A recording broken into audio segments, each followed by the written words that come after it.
अब मैं आपको राशि के हिसाब से शिवलिंग के दर्शन जो आपकी राशि के हिसाब से बहुत इंपॉर्टेंट है बताऊंगी।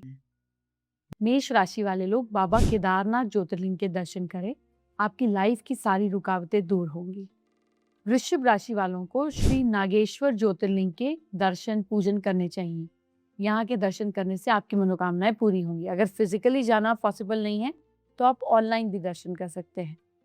मिथुन राशि वाले लोग अपने जीवन के संघर्षों से परेशान हैं तो श्री त्र्यंबकेश्वर ज्योतिर्लिंग के दर्शन करें, बाबा का आशीर्वाद जरूर मिलेगा। कर्क राशि वाले लोग, आप लोग हम ये बोल सकते हैं मल्लिकार्जुन ज्योतिर्लिंग के दर्शन करें। इससे आपकी सारी समस्याएं जो है ये खत्म होंगी। मैंने कहा अगर जा नहीं सकते तो ऑनलाइन कर दीजिए। सिंह राशि के लोग वैद्यनाथ धाम ज्योतिर्लिंग के दर्शन करें, साथ ही समस्याओं का आपको समाधान मिलेगा।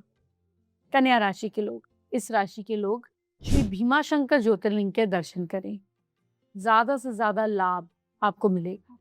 तुला राशि के लोग, रामेश्वर ज्योतिर्लिंग के दर्शन करना बहुत फलदायी होता है।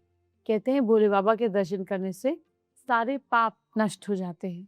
वृश्चिक राशि के लोग, अगर आपकी राशि वृश्चिक है तो अपनी मनोकामनाओं की पूर्ति के लिए आपको भगवान शंकर के ओमकारेश्वर ज्योतिर्लिंग के दर्शन करने चाहिए।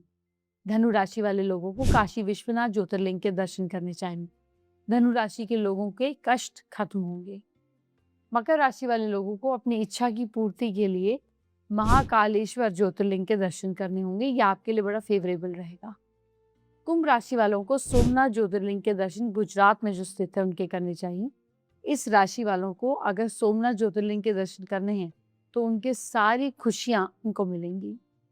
मीन राशि वाले लोगों को, आप लोगों को धूमेश्वर ज्योतिर्लिंग के दर्शन करने चाहिए। इनके दर्शन और पूजन करने से आपके सौभाग्य में, लक में ग्रोथ होती है और जीवन में प्रोग्रेस का पाथ खुलता है। घर के मुखिया अपने भोजन में गाय, चिड़िया और डॉग के लिए कुछ पार्ट जरूर निकालें। ये रेगुलर रूप से अगर आप इनको खिलाते हैं तो घर में हमेशा खुशी रहती है, प्रॉस्पेरिटी रहती है और इन चीज़ों की हमेशा घर में ये रहता ही है माहौल।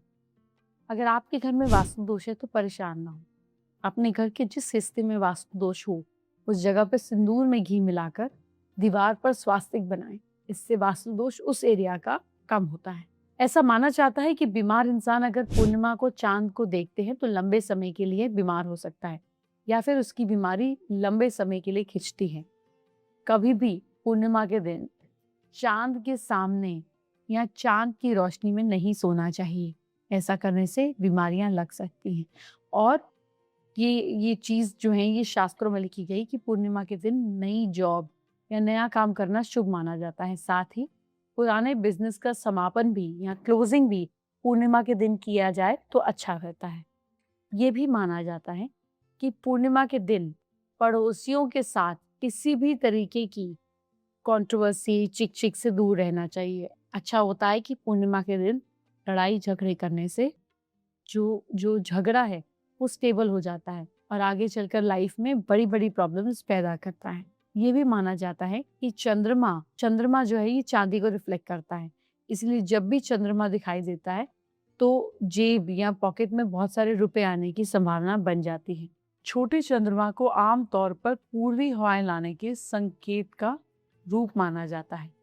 अगर कोई बड़ा ग्रह या कोई बड़ा स्टार पूर्णिमा के दिन चंद्रमा के पास है तो माना जाता है कि मौसम अब एग्रेसिव हो जाएगा।